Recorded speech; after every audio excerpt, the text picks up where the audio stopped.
તમે આ વાત અનેક વાર સાંભળી હશે કે પિયરમાંથી દીકરીને સાસરે ના મૂકી શકાય. આ રિવાજ પર પ્રશ્ન પણ થતો હોય છે કે તેનું કારણ શું છે. આમ તો કહેવાય છે કે બુધવારથી થયેલું કામ બેવડાય છે, એટલે શુભ કાર્ય કરવાની શરૂઆતમાં બુધવાર પર કોઈ નિષેધ હોતો નથી. પરંતુ સાસરેથી પિયર આવેલી દીકરીને બુધવારે ઘરેથી જવા દેવાની મનાઈ હોય છે. માનવામાં આવે છે કે બુધવારે દીકરીને સાસરે મોકલવાથી તેના પર દુઃખ આવી પડે છે. બુધવારે દીકરી સાસરે જાય તો કોઈ ખરાબ ઘટના પણ બની શકે છે. જ્યોતિષશાસ્ત્ર અનુસાર ચંદ્ર યાત્રાનું કારક છે અને બુધ આવક કે લાભનો પ્રવત છે. બુધ ગ્રહ અને ચંદ્ર વચ્ચે શત્રુતા છે, તેથી બુધવારે કેટલી યાત્રા સફળ થતી નથી. બુધવારે યાત્રા કરવાથી દુર્ઘટનાની શક્યતા વધી જાય છે. આ સંબંધમાં એક કથાનો ઉલ્લેખ શાસ્ત્રમાં કરવામાં આવ્યો છે.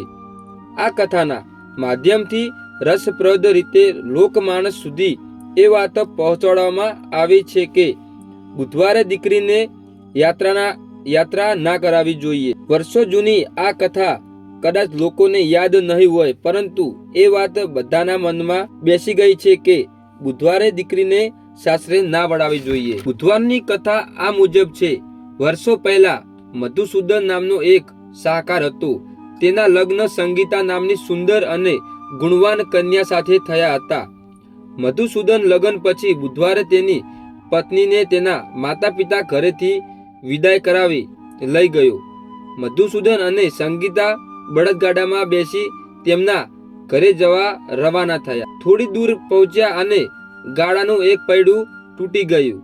તેથી ગાડું છોડીને બંને જણા ચાલતા જવા લાગ્યા. થોડી આગળ ગયા પછી સંગીતાને તરસ લાગી તો મધુસૂદને તેને ઝાડ નીચે બેસાડી અને પાણી લેવા ગયો.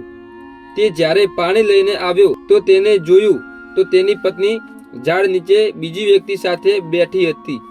તે વ્યક્તિ પણ મધુસૂદન જેવી દેખાતી હતી. તેની પત્ની સમજી શકી નહીં કે કોણ તેનો સાચો પતિ છે. મધુસૂદન તેના જેવા દેખાતા વ્યક્તિને પૂછ્યું કે તે શા માટે મારી પત્ની સાથે બેઠો છે. અન્ય વ્યક્તિએ કહ્યું, ભાઈ, આ મારી પત્ની સંગીતા છે, પણ તું કોણ છે? પાણી લેવા ગયો હતો તે મધુસૂદન આ વાત સાંભળીને ગુસ્સે આવી ગયો. તે નકલી મધુસૂદન સાથે ઝઘડવા લાગ્યો. આ ઝઘડો જોઈ સિપાઈ ત્યાં આવી ગયા અને બંનેને પકડીને રાજા પાસે લઈ ગયા. રાજા પર નિર્ણય ના કરી શક્યો કે આ બંનેમાંથી સાચું કોણ છે. નિર્ણય ના આવતા બંનેને જેલમાં પૂરી દેવા માટે કહ્યું. રાજાના આ નિર્ણયથી સાચો મધુસૂદન ગભરાઈ ગયો અને આકાશવાણી થઈ કે મધુસૂદન, તે બુધવારે તારી પત્નીને વિદાય કરાવી અને યાત્રા કરી, એટલે બુધના પ્રકોપથી આ બધું થયું. મધુસૂદનને પોતાની ભૂલ સમજાઈ અને તેને ભગવાન બુધની માફી માંગી અને ભવિષ્યમાં આવી ભૂલ ના કરવાનું વચન આપ્યું. ભગવાન બુદ્ધે પણ તેને માફ કર્યો અને નકલી મધુસૂદન ગાયબ થયો. આમ આ કથા અનુસાર બુધવારે સ્ત્રીને સાસરે ના મોકલવી જોઈએ. તો મિત્રો, આ વિડીયો તમને ગમ્યો હોય તો આપણે આગળ શેર કરજો.